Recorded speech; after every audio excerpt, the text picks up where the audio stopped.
Hey, Liz. Hey, Anthony. Here we go again. Again. I'm enjoying these conversations.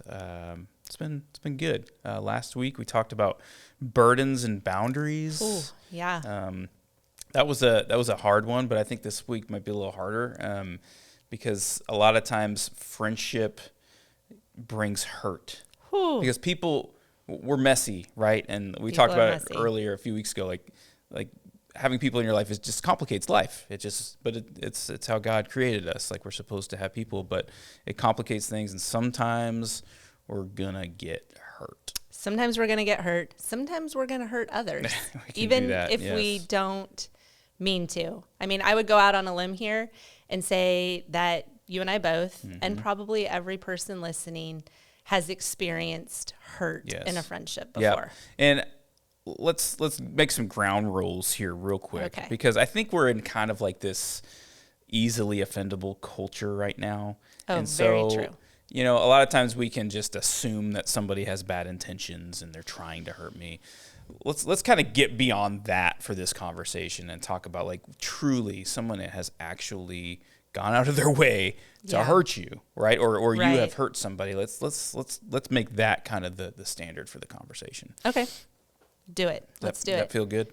I mean, no, it doesn't actually. Okay. But, no, I mean, like, talking No, it about, does not feel good.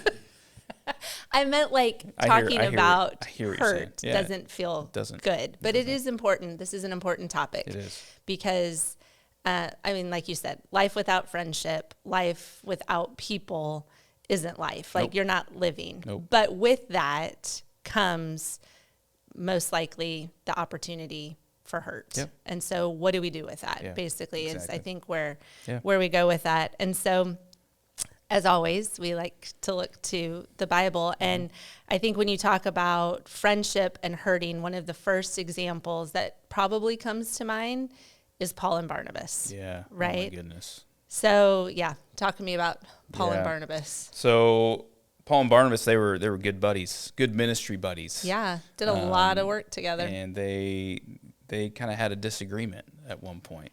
It actually says a sharp Sharp disagreement. disagreement. Like, I think Yep. it's so interesting that that word is included with it. It's not just like, Yep. you know, just like a little Yep. thing, but like a sharp disagreement kind of changes the whole dynamic of it. Yeah, so the story happens in Acts, and Barnabas, he wants to take John, who's Mark, right? With them, but Paul is like, no, I don't really think we should take him, and he had some reasons, right? He did. He felt like Mark kind of bailed on them previously, Right. so he said maybe not mature enough for us. Right. But they just could not agree on this, and like you said, they had a sharp disagreement, and they parted company. So Right. Barnabas took Mark and sailed to Cyprus, and Paul chose Silas, and then they left. They went totally different directions. And they went totally different directions. Yeah. And then we don't really know much more after Right. that, Kinda right? weird, Like, yeah. we don't know really what their sharp disagreement, I mean, we kind of know, but like to what extent it was, and then what happened between them afterwards, which Yeah. just kind of leaves us hanging, Yeah. and we want to like Yeah. fill What in do we some do with pieces. this? Yeah. Yeah. What do we do with this? So a sharp disagreement, I mean, that's one way, Mm-hmm. obviously, that friendship can hurt.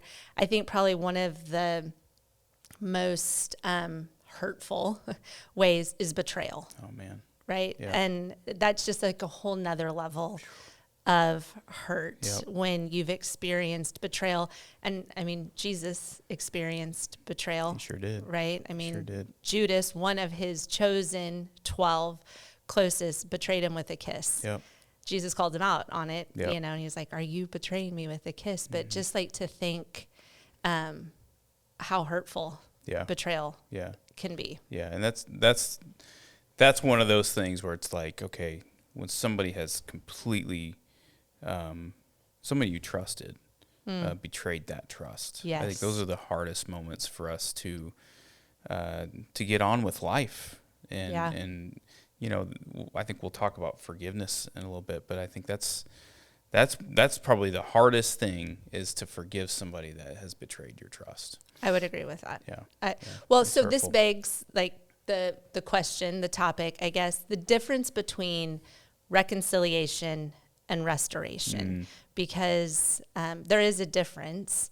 And I think when we experience hurt in a relationship, what does it look like to reconcile that relationship, and what does it look like to restore that relationship?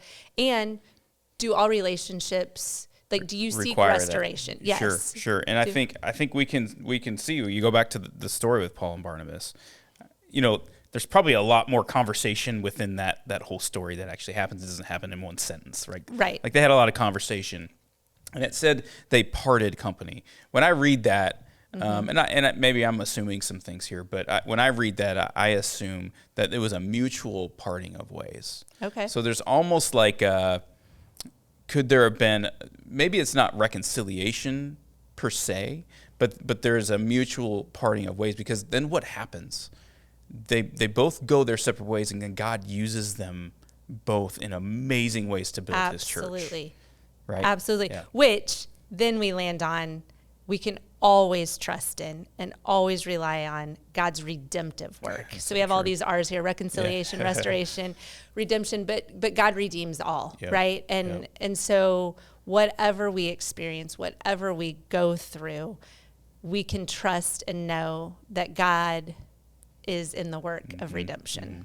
So talk a little bit more about, like, what is actually the difference between reconciliation and restoration. So when I think of reconciliation and restoration, I think, like, reconciliation, it's more of a personal decision. Like, it can be a one person thing. Like, you can just say, like, hey, and it starts with forgiveness. Yeah. I think both of them have to start with forgiveness. Sure. And we'll talk a little bit more about forgiveness here in a minute. But you don't necessarily need the other person, right? If you can just reconcile, if you can just say, I forgive this person, I'm going to choose to not hold on to the anger and the bitterness and the hurt, and I'm just going to choose to move forward. And you can be civil towards one another even, right? But it doesn't necessarily mean restoration, which, when I think of restoration, reconciliation can happen pretty quickly too. I think restoration takes time because there's healing that needs to take place. Trust needs to be rebuilt. I think, I know when I think about this in my own life, I had a friendship that we were very, very close, like, did everything together. And some things happened and we parted ways. But we came to a place of reconciliation. And so I can see her, she can see me, and we're civil, and it's good, and I care deeply for her. I care deeply for her family, and it's fun to catch up, but we're not to the place that we were before. Sure. And so not been full restoration. Correct, right. Yeah. And I think that's okay, but Sure. it's hard to sometimes, like, to really reconcile with ourselves. Like, is it okay to lose a friendship? Sure. Yeah. And I think the Bible kind of proves to us that, it is okay. And it's okay to let some of those things go. And then if God wants to kind of bring that thing back one day, allow him to do that work. But you mentioned forgiveness. We've mentioned it a couple of times. Forgiveness feels like it's a personal choice, whereas restoration, it's going to take both of us, right? Forgiveness is on me. Absolutely. And we're all called to forgive. Yep. And so, I mean, we have to start there no matter what. And so that's hard. Forgiveness can be hard, I know, for a lot of us. And but we forgive because we are forgiven. Yeah, right? Exactly. Yep. And so I do think it's interesting going back to Barnabas and Paul, because later in 2 Timothy, so you think, like, from when, the time of Acts, and then to when Paul was writing to Timothy, he says, only Luke is with me. Get Mark and bring him with you. So cool. Because he is helpful to me in my ministry. So now this guy that he didn't want to take along with him, he's like, hey, make sure you bring him because he is helpful to me in my ministry.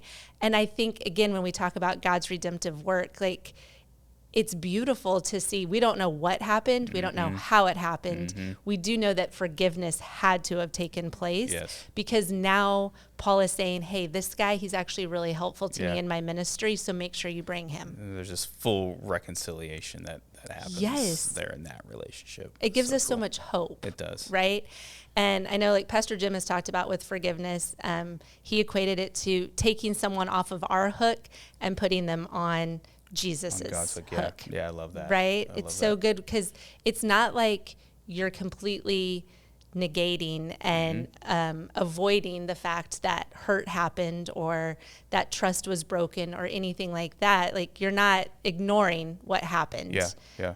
But you're just choosing not to hang on to it anymore. Yeah, I think the way I've always kind of looked at it, when I've had, friendships break down, and I can tell like reconciliation isn't in the near future, but forgiveness always is. And so, what I've always tried to do is forgive the person, and then just take my hands off of it. Yeah. And it's not up to them to help me heal.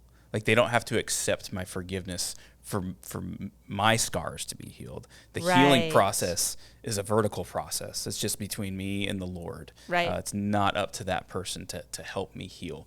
I forgive, I lay it down, and then God help me. God help me. Help me heal, because Yeah. I can't. That person can't help me do it. And it's actually not even really the reconciliation process. Isn't even as much.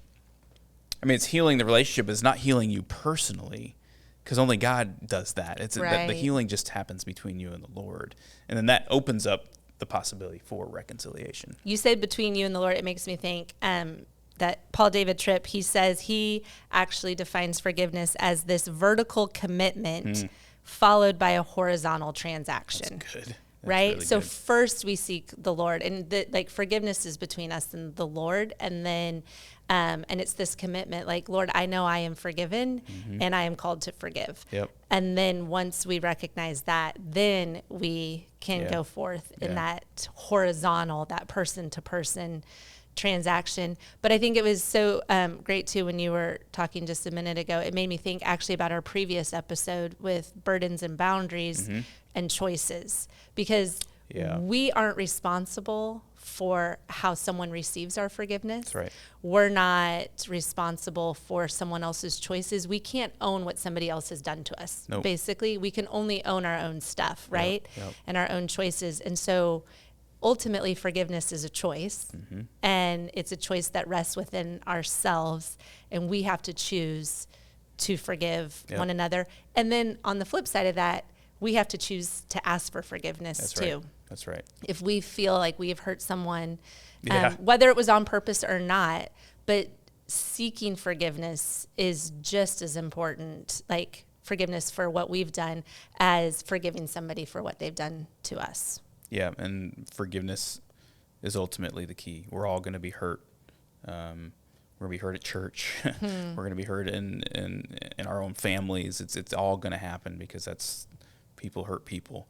Right. And what do they say? Hurt people hurt people. Yeah. That's kind of a cliche, but it's a cliche because it's true, right? Because it's true. But we are called to forgive. Paul says it in Ephesians. He says, be kind and compassionate to one another, forgiving each other. Why? Because God forgave you. Absolutely. So, yeah. So this has been good. So, all right. So we have some questions I think people listening can discuss around their groups. Here's 3. So number 1 is, what is forgiveness and what is it not? So talk a little bit about that. That's like, good. What do we mean by forgiveness? Secondly, how does God's forgiveness impact our forgiveness? So God forgave you. What does that mean for you and how you forgive people? And then lastly, have you ever experienced a friendship that became stronger after a conflict, and what made that possible? I really like that question. Yeah. That was good. Did you come up with that, Liz? I did. I knew you did. That's why I asked. I Thanks, just wanted Anthony. you to get the credit. I appreciate that Well, so much. That was a great conversation. Thanks, Liz. Yep.